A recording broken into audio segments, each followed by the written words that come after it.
Hi again, how are you? Thank you for being here. Please hit subscribe if you haven't already. This video is going to change your life.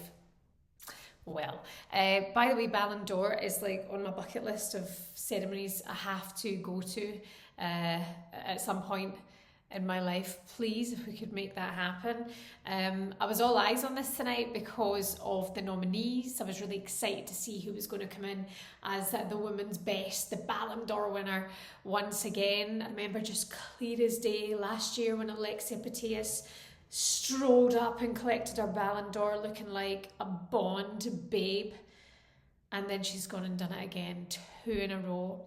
What's funny is I remember the night she won the Ballon d'Or, I think she went from something like 235,000 followers on Instagram to like 1.2 million overnight. And she's now a household name. She's now a superstar. We know this. But was she the best? Was she the best this year? I feel we've really actually forgotten about a massive chunk of what's just happened. Now, who am I to say that she's not number one at the minute? But I definitely saw this happening differently. Personally, I thought it was going to be Beth Mead or Sam Kerr. Beth Mead, because of what's happened in the Euros. And actually, my husband was going out tonight and I said, I think Beth's going to win it. Surely. And what's phenomenal, by the way, is Arsenal have had Beth Mead, Vivianne Miedema and Bukayo Saka all together on a private jet today, flying over to Paris together for the occasion. And I'm a wee bit stunned, actually. Not that Putellas is not an absolutely outstanding footballer. We know that she is. And she had a decent season, of course. She picked up that injury in the summer, the day before the Euros started. Now, had she have played the Euros and Spain gone on to be dominant, then I could see Alexia Putellas been up there. But because of what happened with the injury, I just didn't expect her to be up there as the winner this year. That's all I'm saying. She won, of course, the title again with Barcelona. She won all 30 matches, the team did, and she got 18 goals and 15 assists. Yeah, I mean, you can't sniff at that, and I'm not sneering whatsoever. But I think the more you dig into it, look and go, why didn't Beth Mead win? When you look at her season, now you very rarely get a player who's won the league, the Champions League, and then a major for their country all in the same season. And Alexia Putellas hasn't done that. Neither has Beth Mead, neither has Sam Kerr. But I would say Beth Mead is that little bit closer than anybody.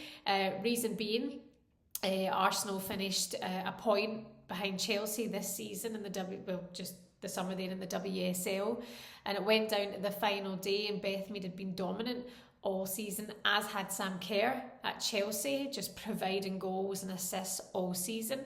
Then it was into the summer, and of course it's the Euros. Sam Kerr's not there because Australia obviously aren't in the Euros, and Alexia Putellas injured herself the day before the Euros started.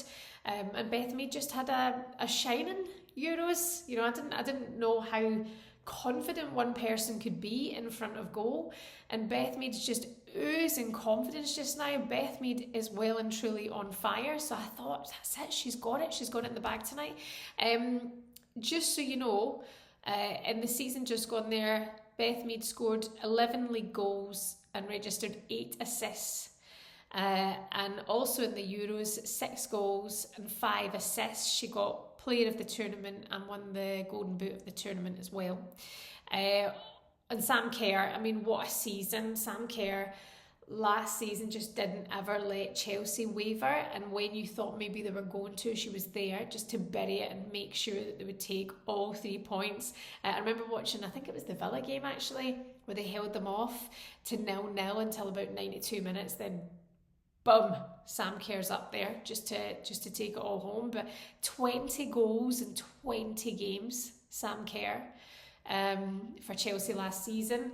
And looking ahead to the World Cup next year, I think we're going to just see this massive rise, and the talent that we know is there, and the recognition we know they already get, that Beth Mead and Sam Kerr get. I think you're going to see even more if they can maintain. And that's the thing about Alexia Putellas. We know she's maintaining that standard, and injuries are so unfortunate, and it was so without her control. But I just don't feel that she's the worthy winner tonight. Is that fair to say? Do you agree with me? Am I being out of order? Yeah, I'm just a little bit surprised by that. Millie Bright was also nominated. Viviana Miedema was also there. Of course, with Beth Mead, partners in crime, looking absolutely stunning. The pictures of them walking down the red carpet together in their beautiful black dresses just looked $1,000,000. I'm loving seeing this. I'm loving seeing this change. I'm loving seeing this, Arsenal men, women coming together. We are all Arsenal. We're all on the same page and on the same team, and representing the club together. And talking about Beth Mead, I wonder what's ahead of her this season. So far, she's already got 4 goals. It's like, can she slow down? I don't think she can. And when England go to the World Cup next year, everybody's already saying it. They're the ones to watch. They're the ones to watch. And I'm so curious to see if she can just keep it at this level, because anything can happen. But for me, it's the confidence that's oozing out of her just now. It's the pride that she has in the way that she's playing just now. It's the pride that she has in her achievements at the moment. It's the way she's using her voice, and doing the right thing in her role.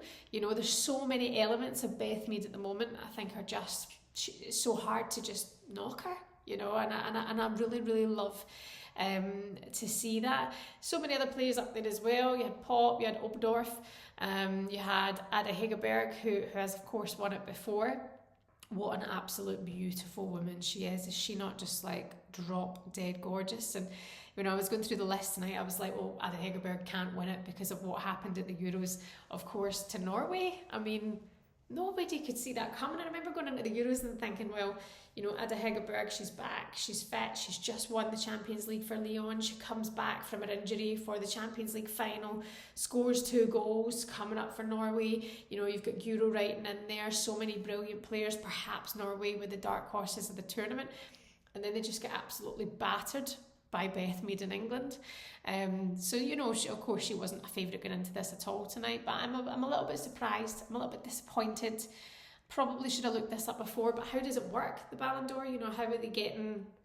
How are they saying, yes, that's this person is the winner? Because I just don't think they've called this right at all. Beth is, yes, right to be up there in the top 3. I think she should have been number 1. And I think even Alexia Putellas would have been understanding had she not won it this time round as well. Lots of people on social media saying it should have been Sam Kerr.